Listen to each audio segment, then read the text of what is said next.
좀 유치해 보이지만 예를 들면 나는 군인이다, 대한민국의 군인이다 라든지, 또는 국가대표라면 나는 대한민국의 국가대표다, 하다못해 회사를 다녀도 예를 들면 삼성에 다니면 나는 삼성맨이다, 나는 AG맨이다 라는 정체성을 일깨워서 내 자신의 언행이 조직에 영향을 주고 있다는 걸 일깨웁니다. 우리는 삼성전자 AS 가서 성격 나쁜 직원의 불투명한 태도를 보면 삼성전자가 불친절하다고 이렇게 얘기합니다. 그 사람이 불친절하다는 생각이 안 들어요. 왜냐하면 삼성전자 유니폼을 입고 있기 때문에. 제가 성장기 때 받은 상처를 한때 공개한 적이 있습니다. 대우전자에 제가 무슨 카세트 워크맨 같은 걸 샀습니다. 일제 워크맨이 20만 원 하던 시절에 대우전자에서 나오는 워크맨이 한 3, 4만 원 했어요. 그 3, 4만 원짜리 워크맨 사서 정말 좋아했는데 3, 4만 원짜리였습니다. 잘 망가졌어요. 그래서 대우 AS를 많이 다녔는데 엄청 불친절하더라고요. 온갖 구박을 다 받으면서 고쳐달라고 맨날 다녔습니다. 그런에도 불구하고 그 AS맨이 정말 불친절했어요. 그래서 제가 굳게 결심했어요. 대우전자 쓰나 봐라. 1년 뒤에 망했어요.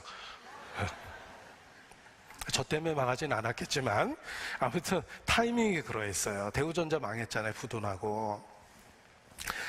이게 유치하지만 나는 대우전자 그 사람이 불친절한 걸 경험한 건데 그냥 대우전자가 불친절하다고 어린 마음에 그렇게 생각한 겁니다. 마찬가지입니다. 우리 자신이 어디에 큰 그 그리스도라는 조직에 들어있다는 걸 기억하고 자기에게 그것을 일깨워야지만 그리스도인답게 살게 됩니다. 그게 필요한 거예요. 그래서 우리 자신의 정체성을 스스로 일깨워야 됩니다. TV 프로그램 중에 나는 뭐라고 그럴 것 같아요? 나는 가수다. 뭐 이런 TV 프로그램이 있었죠. 좀 이상하지 않습니까? 제목이? 네, 가수다. 직업이 가수라는 뜻이죠? 진짜 프로페셔널하게 불러야 되는 거예요. 아마추어가 아니에요. 만약 나는 가수다라는 프로그램에 나와서 전국 노래자랑 수준에서 불렀다고 해보세요. 그 프로그램에 어울리지 않잖아요. 저도 거기에 나왔다면 가수로서 그 재능이 있다는 뜻이고 준비되었다라는 뜻입니다. 프로라는 뜻이에요. 나는 가수다에 나와가지고 저기 가사 이렇게 보면서 노래 부르고 그러면 그 제목에 어울리지 않아요.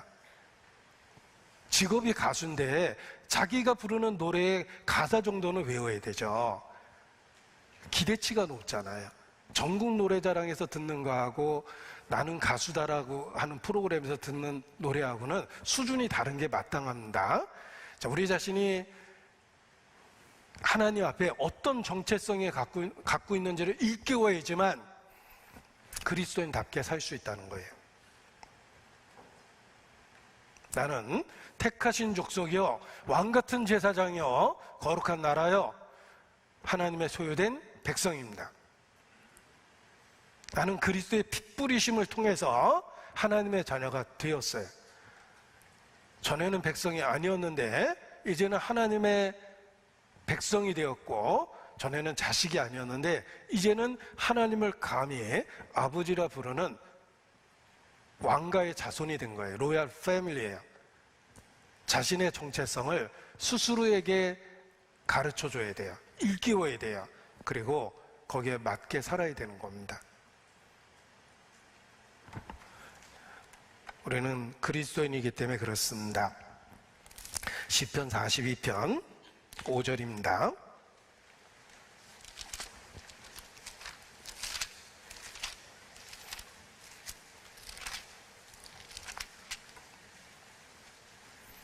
제가 읽어드립니다. 내 영혼아, 내가 어찌하여 낭망하며 어찌하여 내 속에 불안하여 하는고 너는 하나님을 바라라. 그 얼굴의 도우심을 인하여 내가 오히려 찬송하리로다. 11절, 내 영혼아, 내가 어찌하여 낭망하며 어찌하여 내 속에서 불안하여 하는고 너는 하나님을 바라라. 나는 내 얼굴을 도우시는 내 하나님을 오히려 찬송하리로다. 43장 5절 같이 읽죠. 내 영혼아, 내가 어찌하여 낭망하여 어찌하여 내 속에서 불안하여 하는고 너는 하나님을 바라라. 나는 내 얼굴을 도우시는 내 하나님을 오히려 찬송하리로다. 여러분, 이 말씀이 3번이나 지금 반복되고 있습니다. 근거리에서 3번이나 반복하고 있죠? 내가 어찌하여 불안하여 하고 두려워하는고, 어찌하여 낭망하는고. 우리 삶 속에 낭망하고 불안한 일들이 정말 많습니다. 그래서 스스로에게 일깨워야 되는 겁니다. 이 말씀은 자기 자신에게 하는 말이에요. 내 영혼아, 자기 영혼에게 이야기하고 있습니다. 자기 자신에게 하는 말이에요. 나는 그리스도 안에서 새로운 정체성을 갖게 되었습니다. 그 새로운 나에게 이 얘기를 해줘야 돼요. 내가 어찌하여 낭망하며 불안하여 하는고, 하나님을 바라라. 내 영혼아, 자기 자신에게 자기의 정체성을 들려주고 일깨워줘야 됩니다. 그래야만 그 안에서 새롭게 되고 힘을 얻고 구별돼서 살 수 있는 것입니다. 자기의 정체성을 분명하게 스스로에게 일깨워야 되는 겁니다. 나는 그리스도인입니다. 택하신 족속이요, 왕같은 제사장이요, 거룩한 나라요, 하나님의 소유된 백성입니다. 스스로 정체성을 일깨워야지만 그 정체성에 맞게 세상에서 빛과 소금으로 하나님 자녀답게 살게 되는 것입니다. 자, 명절이니까 제가 전래동화 하나 말씀을 드리겠습니다. 아주 여기 배고픈 호랑이가 한 마리 있었어요. 3일을 굶었습니다. 지나가던 토끼 한 마리를 운 좋게 탁 낚아챘습니다. 3일을 굶었거든요. 그래서 딱 먹으려고 그랬더니 토끼가 째려보면서 큰 소리를 치더랍니다. 나 이 자식아. 호랑이가 깜짝 놀랐어요. 토끼가 자기한테 대드는 거예요. 나 이 자식아, 그러니까 깜짝 놀라가지고 놨어요. 그랬더니 토끼가 노려보면서 가더래요. 호랑이가 너무 분했습니다. 내가 그놈 토끼 새끼한테 당하다니, 내가 다음에 만나면 두고 봐라, 막 이렇게 별렀습니다. 그리고 또 돌아다니다 아까 그 토끼를 또 만났어요. 그래서 진짜 사정없이 낚아챘습니다. 그랬더니 그 토끼가 또 노려보면서 나야 임마 그러더래요. 야, 나야 나 임마 그러더래요. 그래서 호랑이가 또 얼떨결에 났어요. 토끼가 노려보면서 가더랍니다. 그리고 이 호랑이가 생각해보니까 자기가 너무 한심한 거예요. 내가 호랑이인데 어떻게 토끼한테 그럴 수 있을까? 진짜 두고 봐라. 또 며칠 굶고 돌아다니다가 이번엔 다른 토끼를 봤답니다. 그래서 그 다른 토끼를 사정없이 낚아챘더니 그 토끼도 큰 소리 치더랍니다. 소문 다 났어 이 자식아 그러더래요. 다 들었던 얘기죠. 뭐 저만 들었던 얘기는 아닐 거예요. 죄송합니다 이 자식아 해서. 그런데 그 많이 들었던 얘기가 제가 이 말씀 묵상하면서 생각이 났어요. 그 호랑이 망신이잖아요. 그 이야기의 결론 아십니까? 호랑이가 너무 속 터지고 억울해서 그날 죽었대요. 그 다음 얘기가 이렇게 돼 있잖아요. 소문 다 났어. 그러니까 이 호랑이가 속상해서 하고 죽었답니다. 완전 호구됐잖아요. 네. 호랑이 망신이죠. 자, 나는 크리스찬입니다. 택하신 족속이에요. 왕같은 제사장이에요. 거룩한 나라, 그의 소유된 백성입니다. 예, 우리가 하나님의 자녀로 이 땅에서 삽니다. 토끼 보고 놀래면 안 된다는 거예요. 두려워할 이유도 없고 낭망할 이유도 없어요. 우리는 이 땅에서 나그네의 행인입니다. 외국인과 같습니다. 외국에 나와서 내가 갖고 있는 지위와 권력을 사용할 수 없어서 어려움을 겪고 있지만 중요한 것은 이 땅에서는 나그네의 행인이요 외국인이라는 것입니다. 영적으로는 하나님의 자녀예요. 크리스천입니다. 긍휼을 얻고 새로운 정체성을 갖고 있는 사람입니다. 예, 토끼들이 있는 이 세상에서 호랑이로서의 체면을 지키고 살아야 되는 겁니다. 가끔 그 외진 곳에서 두려움을 느낄 때가 있습니다. 그리고 또 아주 찝찝한 소리를 들을 때가 있어요. 옛날 여기가 터가 흉가였다고 뭐 이런 찝찝한 얘기 지나가면서 이렇게 툭 던지는 분이 있어요. 뭐 밤에 저 소리 나도 저 신경 쓰지 마세요. 가끔 소리가 나요. 뭐 이러면 뭐 흉가라는 뭐 이런 얘기 들으면 멀쩡한 집도 이상하게 느껴지고 자다 소리 나면 막 무섭고 그렇습니다. 그때 자신의 정체성을 일깨워 보십시오. 우리는 빛에 속해 있고 빛의 아들들이에요. 어둠과 빛이 싸우면 절대로 어둠은 빛을 이길 수가 없어요. 캄캄한 방에 촛불 하나라도 작은 불빛을 켜놓으면 어둠을 뚫고 빛이 비쳐요. 우리 캄캄한 방 안에서 작은 전자 LED 불 하나도 신경 쓸 정도로 환하잖아요. 어디 콘센트에서 들어와 있는 불빛 하나도 어둠 속에서는 그 빛의 존재를 드러내요. 빛은 어둠을 이길 수 있기 때문에 그래요. 우리는 영적으로 빛의 자녀예요. 자신의 그 정체성을 일깨우면 낭망할 이유도 없고 두려워할 이유도 없습니다. 내 영혼아, 내가 어째여 낭망하며 어째여 두려워하는고? 너는 하나님을 바라라. 자기 영혼에게 스스로 그렇게 말을 해줘야 됩니다. 자기 정체성을 스스로 일깨워야 됩니다. 그래야지만 우리가 그리스도인답게 이 땅에서 살게 되는 것입니다. 자, 우리는 긍휼을 얻은 자가 되었고 왕 같은 제사장이 되었습니다. 그리고 하나님은 우리를 이 땅에 아직 잠깐 그냥 남겨두셨습니다. 그래서 이 땅에서의 삶이 나그네 같고 행인 같고 외국인 같다라고 분명하게 말씀해 주셨습니다. 그리고 우리를 이 땅에 남겨둔 사명과 관련해서 우리는 자신의 정체성을 다시 일깨워야 됩니다.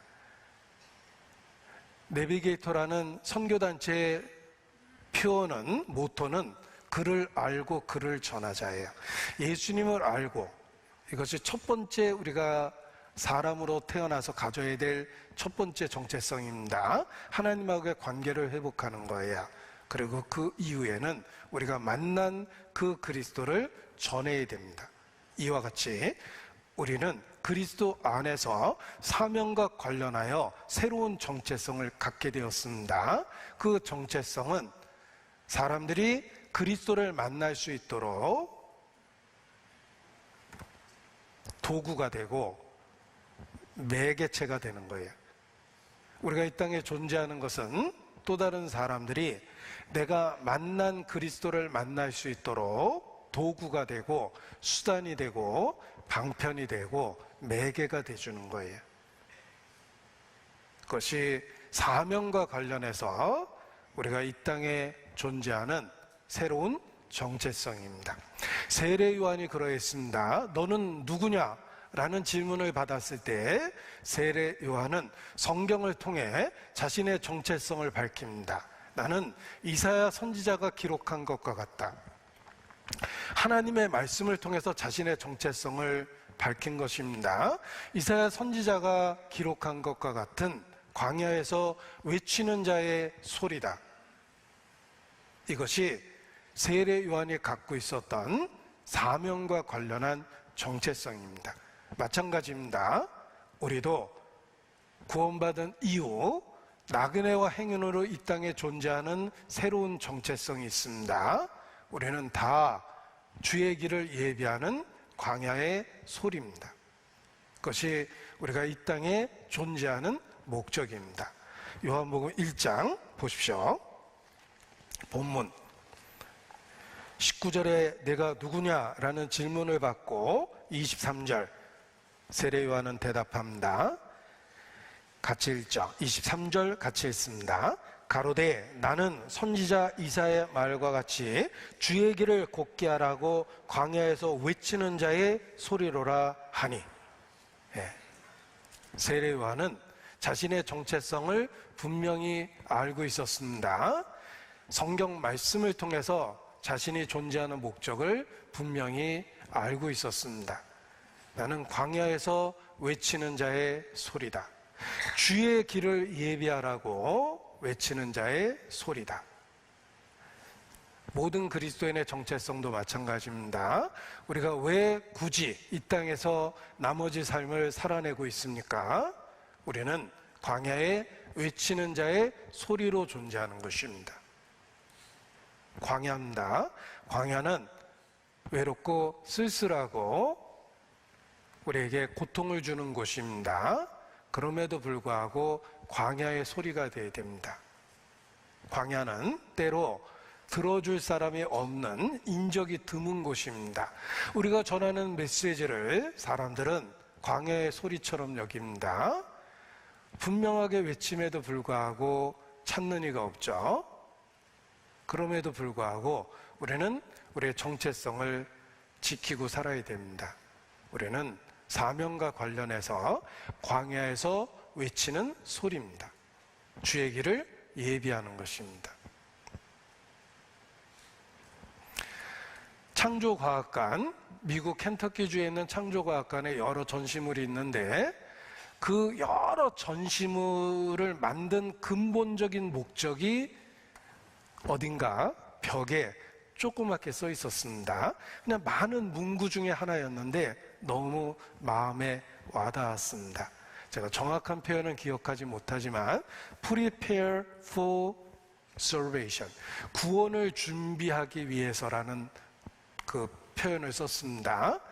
그들이 구원받기 위해서 그리스도를 만나야 되는데 그것을 prepare, 준비하기 위해서 이런 창조과학관을 만든 것이고 전심을 하나하나를 꾸며놓은 것이다. 당신이 구원받기 위해서 준비돼야 될 것들이 이 많은 자료 속에 있다. 뭐 이런 의미에서 Prepare for Salvation이라고 썼을 겁니다. 우리 삶의 의미가 그렇습니다. 또 다른 사람이 구원받을 수 있도록 우리가 예비하는, 프리페어하는 그 일을 위해서 나그네와 행인 같은 삶을 오늘도 살고 있는 것입니다. 우리 각 사람은 광야에 외치는 자의 소리입니다. 그 소리가 돼서 살아야 되는 거예요. 광야라고 그랬죠? 쓸쓸하고 외롭습니다. 때로는 공허하게 메아리치고 들어주는 사람이 없기도 합니다. 그럼에도 불구하고 이것이 진리다라고 우리는 외쳐야 됩니다. 왜냐하면 그 진리를 우리에게 먼저 주셨기 때문에 이 땅에서 그것을 외쳐야 될 사명이 있는 것입니다. 우리는 광야에 외치는 자의 소리입니다. 에스겔 2장입니다.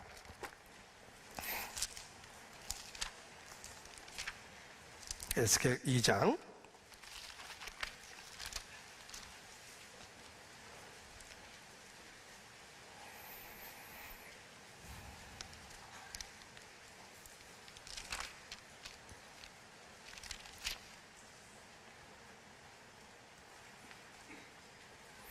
4절부터 제가 읽어드립니다.